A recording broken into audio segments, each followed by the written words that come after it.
যখন খুব বেশি মন খারাপ করবেন তখন বাড়ির ছোট সদস্যদের নিজের কাছে ডেকে আনবেন। তাদের নিষ্পাপ হাসি, দুষ্টুমি, এলোমেলো কথাগুলো এক নিমিষেই মন ভালো করে দেবে।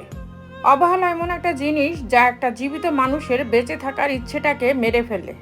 মানুষ যখন আপনাকে তার সুবিধা মতো ব্যবহার করতে পারবে না তখন বলবে আপনি বদলে গেছেন। বিবাহিত কোনো মেয়ের প্রধান শত্রু হলো তার নিজের মা, কারণ তিনি মেয়ের সংসারে এতটাই নাক গলান যে মেয়ের কল্যাণের চেয়ে অকল্যাণই বেশি হয়।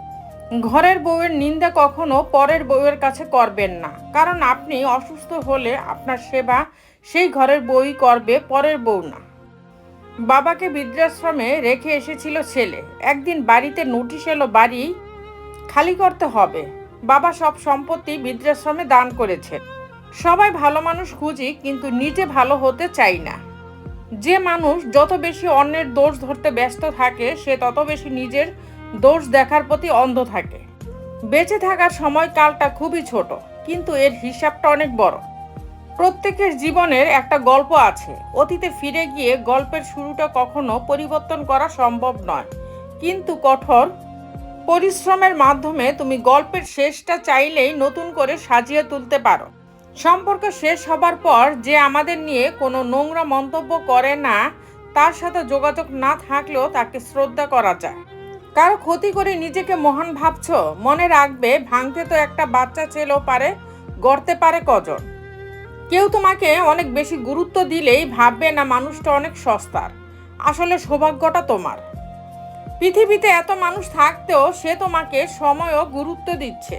কালকের কাজটা আজকে করুন, আজকের কাজটা এখনই করুন। সম্পর্কগুলো শেষ হয়ে যায় এই তিনটে শব্দে: জেদ, অভিমান ও ইগো।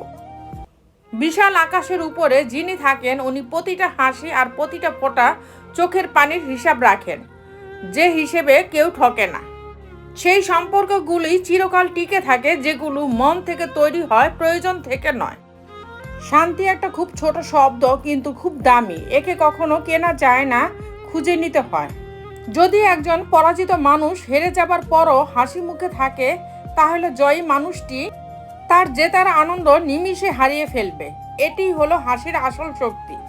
টাকা কামাও, মানুষ সম্পর্ক নিজে থেকে তৈরি করবে। টাকা না থাকলে তুমি যতই ভালো মনের মানুষ হও, তোমার সাথে কেউ সম্পর্ক রাখবে না। এটাই বর্তমান যুগ। এটা স্বার্থের পৃথিবী বস। এখানে যত মায়া নিয়ে জীবন কাটাবেন তত কষ্ট ও দুঃখের মধ্যে থাকবেন। স্বার্থ নিয়ে চলুন, জীবনে সব কিছু পাবেন, ভালোও থাকবেন।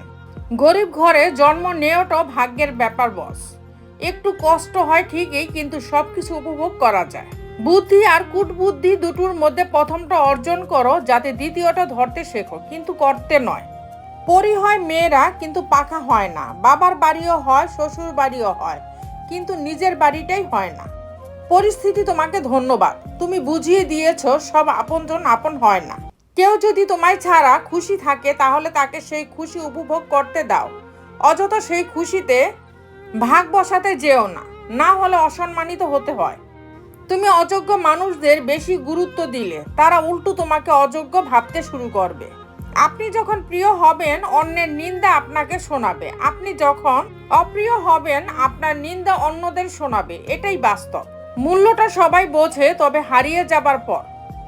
যে ব্যক্তি মনে করে টাকা সব কিছু করতে পারে, সেই ব্যক্তির সম্পর্কে এই সন্দেহ করা ভুল হবে না যে ওই ব্যক্তি টাকার জন্য সব কিছু করতে পারে। পকেট ভর্তি টাকা আর পেট ভর্তি অশিক্ষা বড় বিপজ্জনক কম্বিনেশন।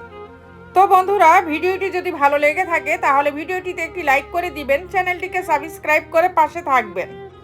আর হ্যাঁ, নিজের খেয়াল অবশ্যই রাখবেন, কারণ এই স্বার্থপর পৃথিবীতে আপনার খেয়াল কেউ রাখবে না। দেখা হচ্ছে পরের ভিডিওতে, ততক্ষণ সুস্থ থাকবেন। Take care.